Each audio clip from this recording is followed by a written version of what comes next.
नमस्कार। आज हम पॉलीप्लाइडी के बारे में अध्ययन करेंगे। तो पॉलीप्लाइडी क्या होती है? सबसे पहले ये आपका थर्ड पेपर की यूनिट 4 का है। और पॉलीप्लाइडी क्या होती है वो देखने के लिए सबसे पहले हम आते हैं कि यूकैरियोटिक लिविंग ऑर्गेनिज्म के शरीर की जो प्रत्येक कोशिका, उसके अंदर एक सुगठित केंद्रक होता है। जैसा कि हम सबको पता है कि एक सेल में, यूकैरियोटिक सेल के अंदर एक निश्चित न्यूक्लियस पाया जाता है। तो इस न्यूक्लियस में क्रोमोसोम पाए जाते हैं और एक जाति के केंद्रक में गुणसूत्रों की संख्या निश्चित होती है। जैसे मनुष्य में जो 2n नंबर है वो 46 होता है, बंदर में 2n नंबर 42 होता है, एस्केरिस में 2 होता है, ड्रोसोफिला में 14 होता है, मक्का में 20 होता है और मटर में 14 होता है। ये सारा 2n नंबर है। पादपों व जंतुओं की कुछ जातियों में समसंख्यक गुणसूत्र पाए जाते हैं, लेकिन यह आवश्यक नहीं है कि ये जीव समान लक्षणों को प्रदर्शित करते हों। लेकिन केवल एक गुणसूत्र की संख्या स्पीशीज़ को विभेदित नहीं करती है, बल्कि गुणसूत्रों की स्थिति आनुवंशिक पदार्थों की संरचना व विशिष्टता स्पीशीज़ के लक्षणों को निर्धारित करती है। तो एक जाति के सदस्यों में साधारणतः गुणसूत्रों की संख्या स्थिर होती है। तो कई कोशिकाओं में गुणसूत्रों के 2 सेट होते हैं, अतः ये डिप्लॉइड कहलाते हैं, डिप्लॉइड होते हैं। और द्विगुणित कोशिकाओं के गुणसूत्रों के दोनों सेट को हम कैरियोटाइप कहते हैं। और गुणसूत्र के विभाजन के पश्चात द्विगुणित कोशिकाओं से गैमेट्स बनते हैं और इन गैमेट्स में एक सेट होता है और ये कहलाते हैं हैप्लॉइड। और हैप्लॉइड के ऊपर जो जीन्स, सारे जीन्स, जितने भी जीन्स पाए जाते हैं उसको हम कहते हैं जीनोम। तो क्रोमोसोम के हैप्लॉइड सेट पर उपस्थित जीन की संख्या को जीनोम कहते हैं। और प्रत्येक रिप्रोडक्टिव सेल गैमेट्स का निर्माण करती है और रिप्रोडक्टिव सेल और गैमेट्स के गुणसूत्रों की संख्या हमेशा हैप्लॉइड होती है, जो कि निषेचन के दौरान जब दोनों गैमेटों का संयोजन होता है तब ये होमोलोगस क्रोमोसोम के 2 सेट बनते हैं और ये डिप्लॉइड होते हैं। तो इनमें 2 जीनोम होंगे, फिर तब हम कहेंगे उस स्थिति में इनमें 2 जीनोम पाए जाते हैं।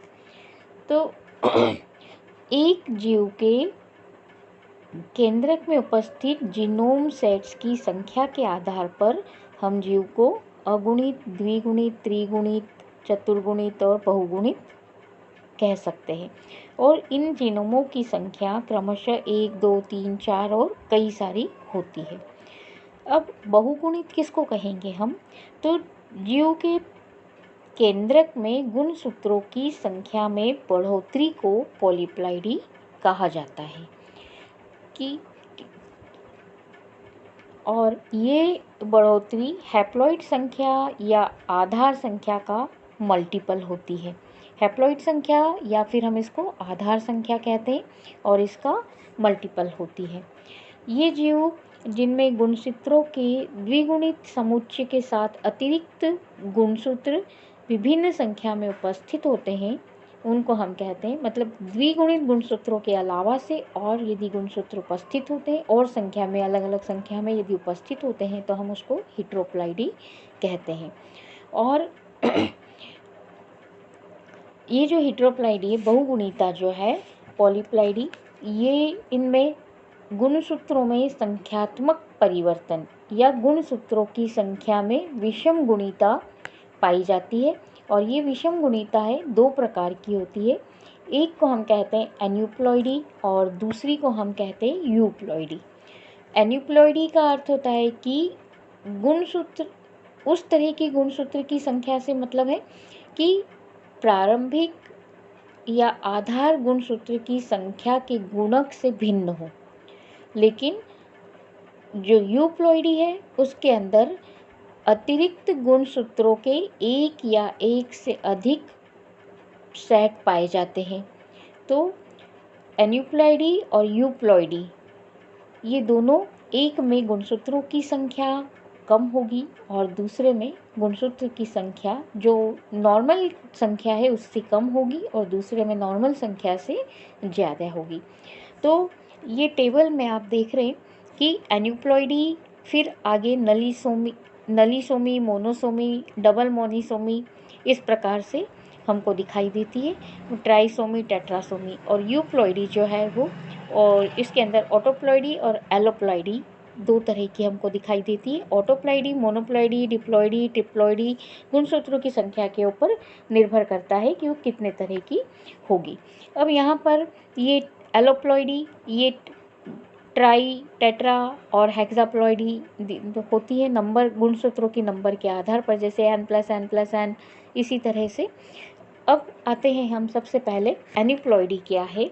तो एन्यूप्लॉइडी क्या होती है कि जो पौधों की कायिक गुणसूत्र का कॉम्प्लीमेंट,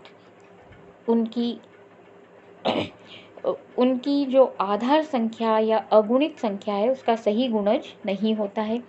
तो एन्यूप्लॉइडी में एक या कुछ अधिक गुणसूत्र प्रभावित होते हैं, पूरा जो सेट है, पूरा समुच्चय जो है वो प्रभावित नहीं होता है। तो पूरे सेट में से एक या दो गुणसूत्र की लाभ या हानि होती है। तो लाभ और हानि के आधार पर ये हमको दो प्रकार के दिखाई देते हैं। जब गुणसूत्र के सेट में एक या एक से अधिक क्रोमोसोम कम हो जाते हैं तो उस स्थिति में हम उसको कहते हैं हाइपोप्लॉइडी। और जब गुणसूत्र की सेट में एक या एक से अधिक क्रोमोसोम बढ़ जाते हैं तो हम उसको कहते हैं हाइपरप्लॉइडी। अब जो हाइपोप्लॉइडी है उसके अंदर हमको, ये आपने यहाँ पर टेबल में देखा है कि 2n-2, 2n-1 और 2n-1-1, यानी कि यहाँ पर दोनों सेट में से एक एक क्रोमोसोम कम होंगे, यहाँ पर एक सेट में से एक क्रोमोसोम कम होगा, यहाँ पर एक सेट के पूरा सेट ही, पूरे दोनों क्रोमोसोम ही कम हो जाएंगे। तो इस तरह से, और ये जो दूसरा सेट है यहाँ पर एक सेट में क्रोमोसोम एक बढ़ेगा और दूसरे में दो सेट में दो क्रोमोसोम बढ़ जाते हैं।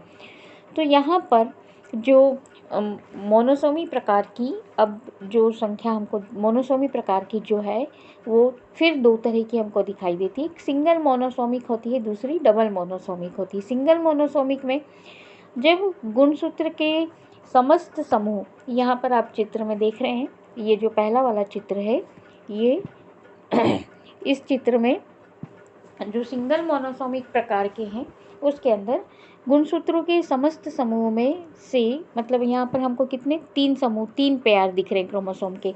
ये यहाँ पर हमको ये 3 पेयर, ये 1 2 और ये 1 2 और ये 3 पेयर यहाँ पर नज़र आ रहे हैं।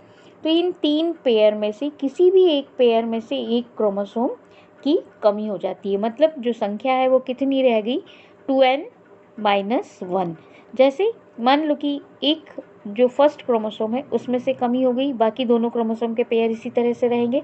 इसी तरह से मान लो इस सेकंड क्रोमोसोम में से एक पेयर कम हो गया, बाकी दोनों इसी तरह से रहेंगे। तो इस प्रकार की ये स्थिति हमको दिखाई देती है। तो ये किस तरह की इनकी व्यवस्था हो गई, 2n-1। इसके बाद आते हैं हम डबल मोनोसोमिक। डबल मोनोसोमिक में क्या होगा कि गुणसूत्र के सभी समूह में से दो समूह के एक एक गुणसूत्र की कमी हो जाती है। मतलब दो समूह में से एक एक गुणसूत्र की कमी हो जाएगी। जैसा कि ये जो है फर्स्ट वाला जो चित्र है, ये वाला, इसके अंदर नॉर्मल स्थिति है। इसमें यहाँ पर आप देखेंगे कि दो समूह है, ये यहाँ पर दो समूह है। इन दो समूह में से ये और ये यहाँ पर क्रोमोसोम कम हो गए। इसी तरह से इस तरह की स्थिति भी हो सकती है, इस तरह की स्थिति भी हो सकती है। तो इसका फॉर्मूला या क्रोमोसोम नंबर किस तरह से होगा, 2n-1-1। इसके बाद जो तीसरी स्थिति है वो है नलीसोमिक टाइप की। तो नलीसोमिक में जब एक या दो क्रोमोसोम के दोनों समूह किसी कारण से पूर्णतः समाप्त हो जाते हैं, मतलब एक क्रोमोसोम का पूरा सेट गायब हो जाता है, समाप्त खत्म हो जाता है। तो पूरा सेट खत्म हो गया तो यहाँ पर ये ओरिजिनल स्थिति है, ये वाली जो है ये ओरिजिनल स्थिति है। और इस स्थिति यदि एक सेट पूरा खत्म हो जाता है तो यहाँ पर दो सेट, तो कोई से भी ये 3 सेट में से कोई सा भी एक सेट समाप्त हो सकता है। तो हमको ये या इस तरह की स्थितियाँ दिखाई दे सकती हैं। इसके बाद आते हैं हम पॉलीसोमिक। तो डिप्लॉइड पौधे, अब यहाँ पर जो दूसरी टाइप का है हाइपरप्लॉइडी। हाइपरप्लॉइडी के अंदर हमको जो स्थितियाँ दिखाई देंगी ये इस टेबल में हम देख रहे हैं। ये हाइपरप्लॉइडी के अंदर मोनोप्लॉइडी, डिप्लॉइडी, ट्रिप्लॉइडी, टेट्राप्लॉइडी, यहाँ पर ये ट्राइसोमी, टेट्रासोमी, इस प्रकार की स्थितियाँ हमको दिखाई देंगी। तो इस स्थिति में हम कहते हैं कि पॉलीसोमिक प्रकार की स्थितियाँ दिखाई देती हैं। तो डिप्लॉइड पौधे जिनमें समस्त गुणसूत्र के समूह में एक या दो समूह के गुणसूत्रों का पुनः उत्पादन होता है। तो जैसे 2n+1 या 2n+1+1, 2n+2 और 2n+2+2, इस तरह के हमको स्थितियाँ दिखाई देती हैं। तो सबसे पहले आते हैं हम ट्राइसोमिक ग्रुप में सिंगल ट्राइसोमिक। तो ट्राइसोमिक क्या है कि गुणसूत्र के समस्त समूह में से एक या दो समूह में से किसी एक गुणसूत्र का पुनरावर्तन हो जाता है, मतलब एक की संख्या बढ़ जाती है। तो ये जो है ये नॉर्मल स्थिति है। और यहाँ पर देखिए आप, ये तीनों स्थिति में कोई से भी एक सेट में से एक की संख्या बढ़ जाती है, मतलब 2n+1 की स्थिति होगी। डबल ट्राइसोमिक में किसी भी दो समूह के किसी एक गुणसूत्र के पुनरावर्तन के कारण डबल ट्राइसोमिक होती है स्थिति, मतलब 2n+1+1। यहाँ पर आप देख रहे हैं दो क्रोमोसोम की ये वाली स्थिति जो है वो नॉर्मल है, और ये किन्हीं भी दो क्रोमोसोम में दो पेयर में एक एक क्रोमोसोम की संख्या में बढ़ोतरी होती है। तो 2n+1+1 की स्थिति हमको दिखाई देती है। इसके बाद जो स्थिति है वो है टेट्रासोमिक प्रकार की स्थिति। तो टेट्रासोमिक प्रकार की स्थिति में कि जब पौधे के सभी गुणसूत्र समूह में से एक या दो समूह के दो गुणसूत्रों का पुनः उत्पादन करते हैं, तो उस समूह में टेट्रासोमिक ग्रुप कहते हैं। और जैसे 2n+2, 2n+2+2।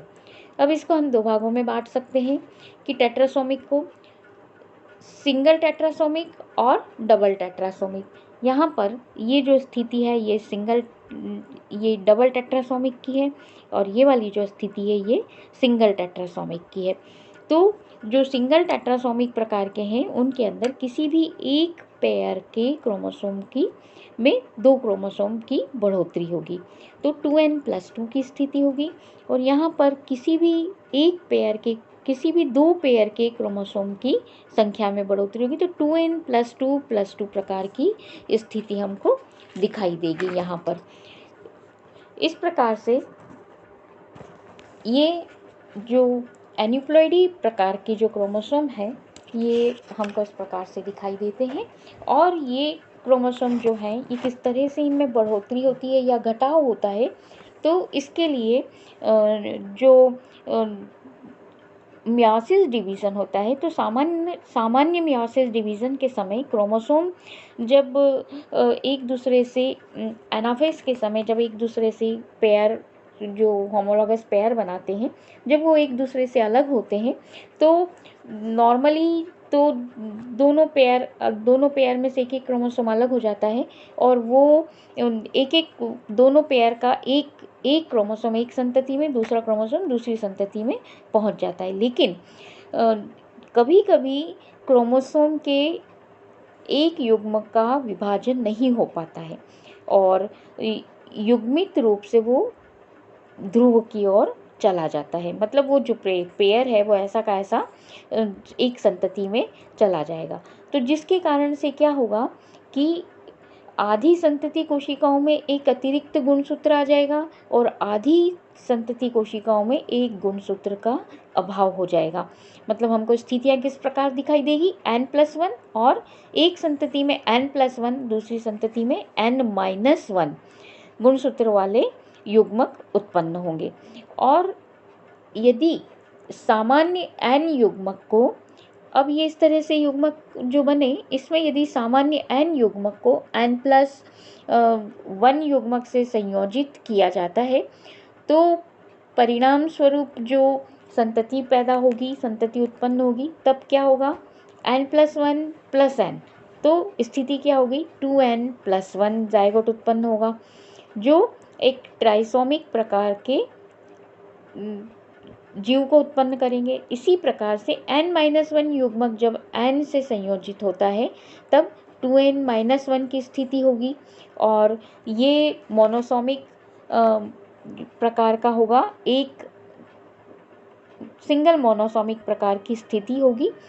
और इस तरह की जो स्थिति है वो डिवराइज ने ओइनोथीरा में म्यूटेशन के द्वारा देखा और प्रकृति में जो ट्राइसोमी प्रकार की स्थिति व्यापक रूप से पाई जाती है और इसका अध्ययन धतूरा, मक्का, मटर, गेहूं और ड्रोसोफिला में किया गया।